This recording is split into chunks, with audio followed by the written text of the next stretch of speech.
Level 1. The envelope. You're broke. Not struggling, not tight on cash. Broke. Rent is 3 weeks late, your phone buzzes with numbers you stopped answering. You've been sending out resumes for 6 months, and the only thing that came back was silence. Then one morning, there's an envelope under your door. No stamp, no return address, just your name, handwritten, clean. Inside is a single index card. It says, "You qualify. Coffee, Thursday, 9 a.m., the Meridian on 5th. And underneath that, a number. Not a phone number. A dollar amount. $4,000 for 1 week of work. You tell yourself you won't go. You go. The man at the table doesn't look like a spy. He looks like an accountant. Gray jacket, thin glasses, coffee he hasn't touched. He doesn't shake your hand. He just nods at the seat across from him. He says your full name, your last 3 addresses, and the name of the university you dropped out of, in that order, without looking at anything. Then he folds his hands and says, "We just need someone who can listen." That's it. No agency name, no badge, no explanation of who "we" is. Just someone who can listen. The job is simple. You go to a hotel bar in Midtown every Tuesday and Thursday evening. You sit, you order a drink, you listen to conversations around you. You write nothing down. You remember everything. You report it through a secure app they'll install on your phone. He slides a burner phone across the table. Don't ask questions, don't make friends, don't be interesting. He leaves. The phone stays. $4,000 hits a new account by Friday morning. You tell yourself it's a one-time thing. Level 2. The routine. It becomes a routine. Tuesday, Thursday, the hotel bar. You sit near the window or near the fireplace depending on the season. You nurse a drink for 2 hours. You listen. Businessmen complaining about a merger. A diplomat on a call he shouldn't be making in public. A woman who keeps meeting the same man who is clearly not her husband and clearly not just a friend. You report it all. Through the app, in plain language. No editorializing. Just what you heard, who said it, what time. The app wipes the message 30 seconds after you send it. By week 3, you stop feeling strange about it. By week 5, it feels like a job. The money keeps coming. Then one Thursday, the man from the coffee shop is sitting at the bar. He doesn't acknowledge you. He orders a drink. He watches a man across the room. He leaves after 20 minutes. Your report that night has a new instruction waiting. The man in the blue suit. Learn his schedule. You pause. That's not listening. That's following. You almost type back a question. Then you remember the dollar amount on that index card. You remember your landlord's face. You close the app and go to bed. By morning, you've already figured out the man's schedule from memory. You report it. $6,000 that week. No explanation for the increase. Level 3. The contact. They give you a partner. You don't get a real name. You get a designation. She goes by Marin. Mid-30s, dark hair, speaks 4 languages that you know of, moves through a room like she's forgotten more about being invisible than you'll ever learn. She meets you at a park bench on a Wednesday afternoon and hands you a folder. Inside is a photograph. A man. 50s. Eastern European features. A scar near his left ear. He's in the city for 9 days, she says. We need to know who he talks to. You ask who she works for. She smiles like the question is charming. Does it matter? The thing is, it doesn't. Not anymore. You shadow the man for 9 days. You learn his coffee order, his walking pace, his hotel room number, the newspaper he reads, the restaurant he visits every other night. On day 7, he meets someone. A woman, younger, American. Government ID clipped to her jacket from what looks like a federal building downtown. You photograph them from across the street. You send the image through the app. 3 minutes later, the app sends back 2 words. Good work. That night, you can't sleep. Not from guilt, from the realization that you're actually good at this. Level 4. The upgrade. They move you up. New phone, encrypted, hardware level. Not an app anymore. A dedicated device that looks like a calculator and behaves like one unless you enter a 6-digit code in the right sequence. New instructions, more specific. You're not listening at bars anymore. You're attending events, conferences, private dinners, industry mixers where senators shake hands with defense contractors, and nobody asks who you work for because everyone assumes someone else invited you. They give you a cover identity. A name, a business card, a LinkedIn profile with 3 years of fabricated history, a company that exists in a legal gray zone and is surprisingly easy to look up. You memorize the backstory in 48 hours. You become the cover.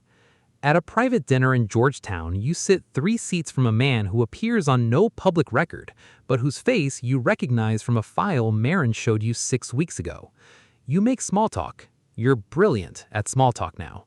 He mentions a name that wasn't in any file.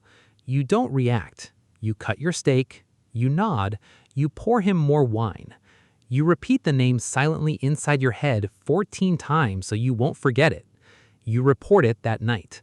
The next morning, your account has a number in it that makes you sit down on the floor of your apartment. $40,000 for one name. You stay on the floor for a while. Level 5. The wait.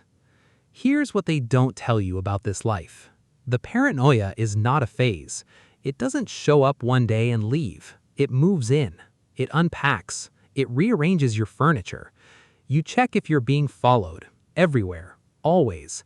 Not because you're scared, but because you've been trained to, and now you can't turn it off. You scan exits when you enter a room. You sit with your back to walls. You stopped using your real email. You stopped telling people where you're going. You changed your apartment twice. Your friends think you're going through something.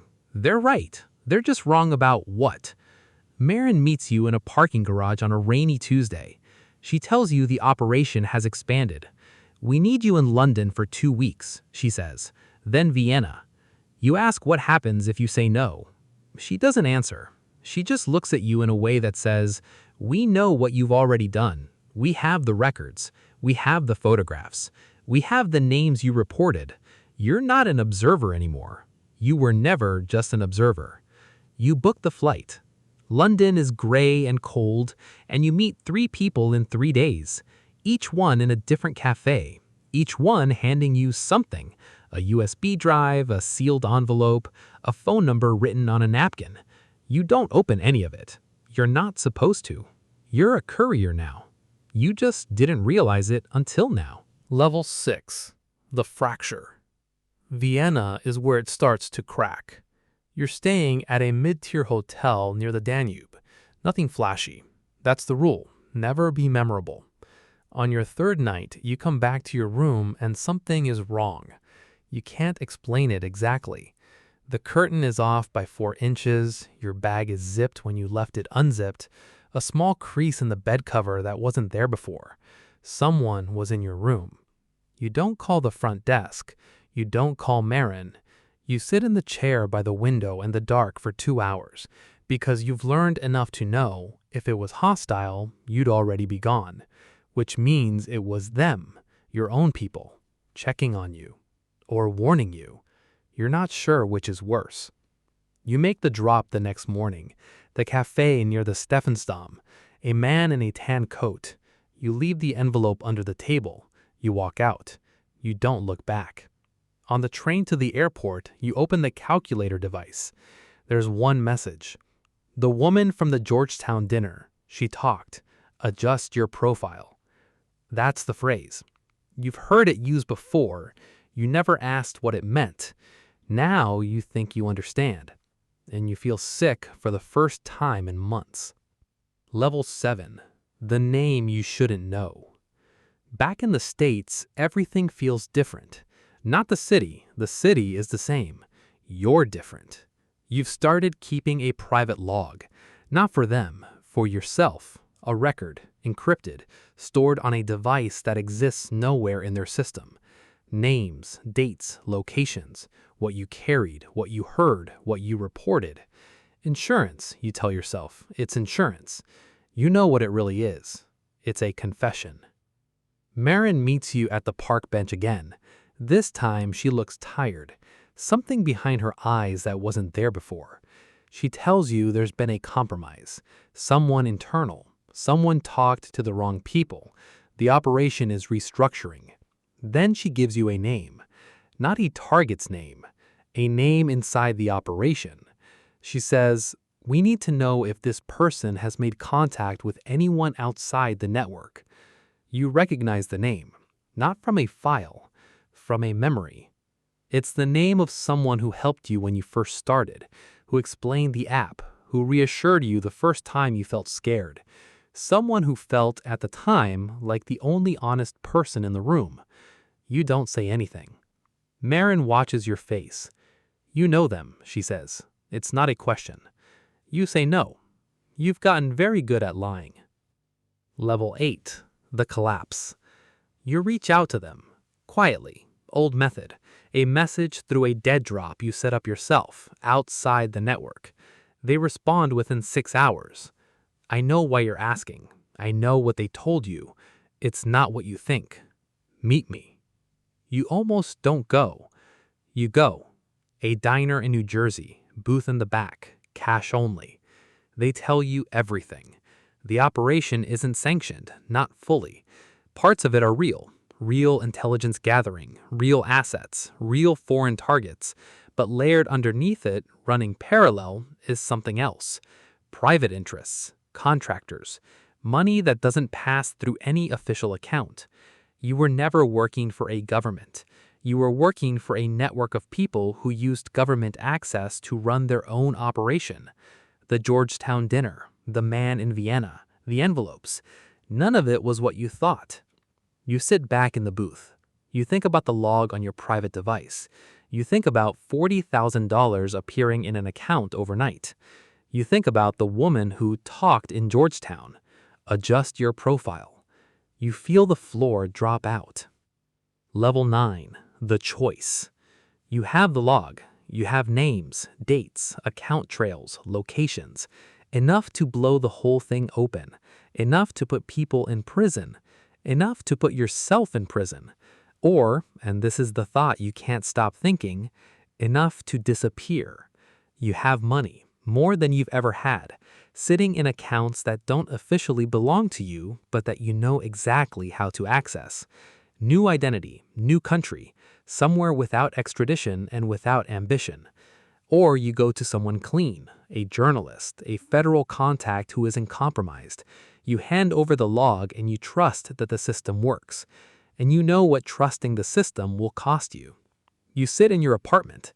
The calculator device is on the table. A new message is waiting. You haven't opened it, because once you open it, there's a task. And once there's a task, you're still in. You look at it for a long time. Level 10. The exit that isn't. Here's what nobody tells you about trying to leave. You can change your name. You can move countries. You can close every account, destroy every device, burn every record. But you know what you know. And they know that you know it. That's not a threat you can walk away from. That's a condition. Permanent. You left a life that was going nowhere to enter a world that was going somewhere terrible. And the machine that took you in doesn't have an off switch. It has levels, and you haven't found the last one yet. The message on the calculator is still waiting. You pick it up. You enter the 6-digit code. You read it. And here's the thing. It's not a threat. It's not a warning. It's a name. A new target. And somewhere in whatever is left of who you used to be, you recognize the feeling spreading across your chest. It's not fear. It's not guilt. It's readiness. That's when you know. You're not surviving the operation anymore. You are the operation.